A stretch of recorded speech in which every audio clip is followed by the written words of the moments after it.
አክብሮ ሲፈጸም ደስታው በምድር ብቻ ሳይሆን በሰማይም ይሆናል። ለምስጋና እና ለአምልኮ መሰባሰብ በረከትን ያስገኛል። የሕዝብን አንድነት ያጠናክራል።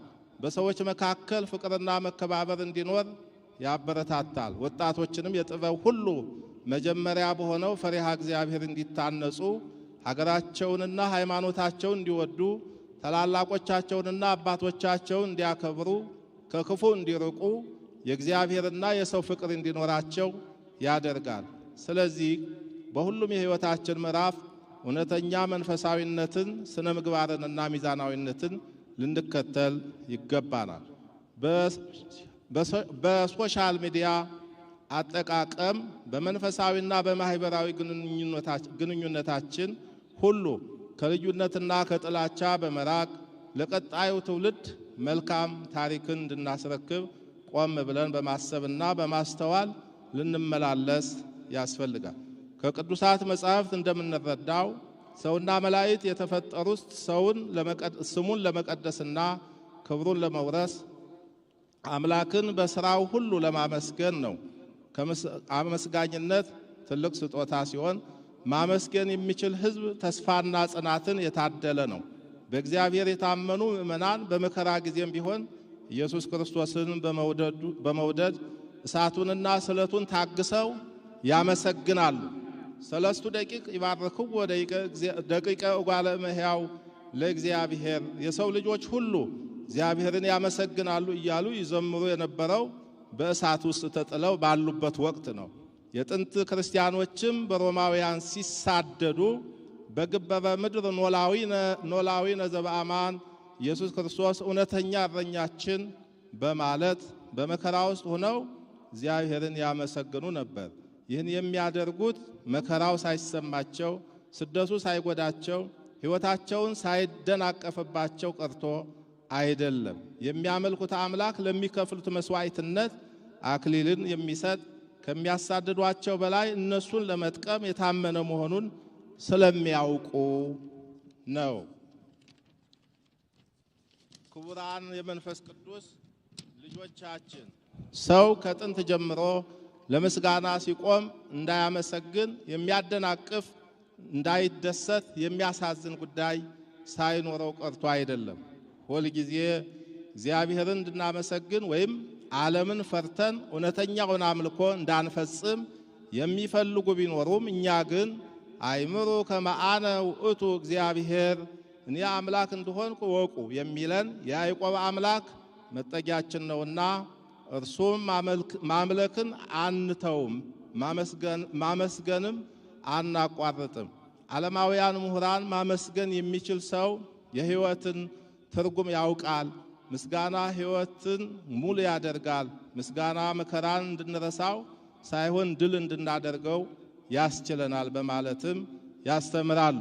በዚሁ መሰረት በሁሉም አቅጣጫ ዓለማችን በርካታ ችግሮች ቢኖሩባትም መከራና ስደት ቢበረታም በጊዜሁ ወዘእንበለ ጊዜሁ ሲመችም ሳይመችም አምልኮና ምስጋና አይቋረጥም።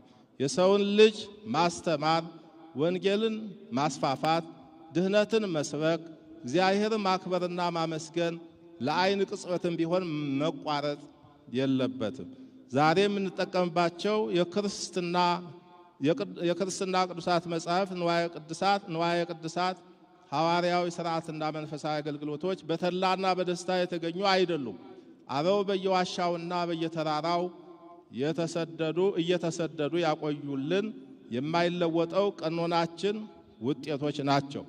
በአብሮነት መዘመር በፍቅርና የአንድነት ቋንቋ ስለሆነ ቤተክርስቲያንና ሀገር ከዚህ ሃይማኖታዊ ምስጋና ማዕበል የወጣቶችን መልካም ስብዕና ለማነጽ፣ ሰላምና አንድነትን ለማጽናት፣ ትውፊትን ለመጠበቅ ብዙ እንዳተረፍን እንገነዘባለን። በመሆኑም ይህ ደማቅ የምስጋና ቀለም ጽድቅንና ቅድስናን የሚጽፍ ሀገርንና ሕዝብን አንድ የሚያደርግ ድህነትና ስንፍናን የሚያደርግ ሊሆን ይገባዋል። ይህ እንደ ከዋክብተ ሰማይ የደመቀ የምስጋና ውበት የቅድስት ቤተክርስቲያናችንን ትውፊትና ሥርዓት ጠብቆ ለትውልድ እንዲተላለፍ የሁላችንም ልዩ ትኩረት ያስፈልገዋል። ወጣቶች ከቤተ ክርስቲያናችሁ ማዕቀፍ ሳትወጡ የአባቶቻችሁን ድምፅ በመስማት ሥርዓትንና ቀኖና በማክበር ፍጹም የሆነ የቅድስና አገልግሎትን ማበርከት ይገባችኋል። በምስጋና ለመቆም በንጽህና መኖር የምስጋና ቃልን ለማውጣት በሥራና በትጋት በእውቀትና በጥበብ ጊዜን ማሳለፍ ያስፈልጋል። በመጨረሻም ይህንን የአእላፋት ዝማሬ በማዘጋጀትና በማስተባበር በዓለ ልደቱን በምስጋና እንድንቀበል የደከማችሁ የጃንደረባው ትውልድ ጠቅላላ ማህበር ወጣቶች ልጆቻችን እግዚአብሔር ይባርካችሁ፣ ይቀድሳችሁ፣ አገልግሎታችሁንም ይቀበልላችሁ።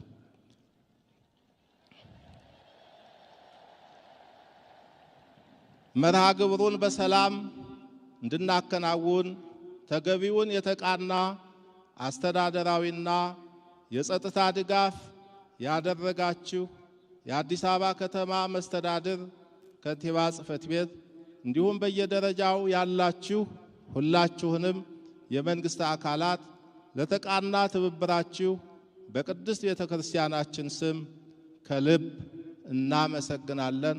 ሁላችሁም አንድ ጊዜ ምስጋና አቅርቡላችሁ። በዚህ መንፈሳዊ መርሃ ግብር የተሳተፋችሁ ሁላችሁም የመንፈስ ቅዱስ ልጆቻችን ኦርቶዶክሳውያን አምላካችን እኛን ለማዳን ራሱን ዝቅ በማድረግ ለአምላካዊ ባህሪው ይቅርና ለሰብአዊ ባህሪው እንኳን በማይመጥነው ጎለ እንስሳ እንደተወለደ እኛም ሃይማኖታችንን ለመጠበቅ ወገኖቻችንን ለመርዳት ሀገራችን ኢትዮጵያን ለማልማት የምንተጋ ትህትናን የተላበስ በሥራ የበረታ እንድንሆን የልዑል እግዚአብሔር ቸርነት ከሁላችን ጋር ይሁን። ሁላችንም እግዚአብሔር ይባርከን ይቀድሰን። አሜን። በዓሉን የሰላም የፍቅር የደስታና የአንድነት በዓል ያድርግልን። እግዚአብሔር ከሁላችን ጋር ይሁን።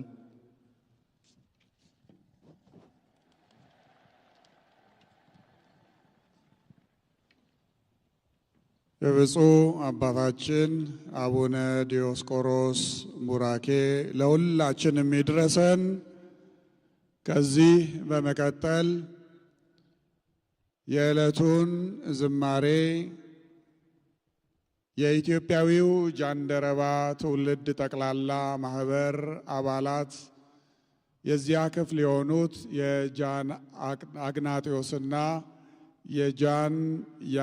የጃን እስጢፋኖስ እንዲሁም የጃን ያሬድ አባላት ይመሩልናል። ስለዚህ የጃን እስጢፋኖስ አባላት የሆኑ ዲያቆናት በሚያቀርቡት ያሬዳዊ ዝማሬ እንጀምራለን።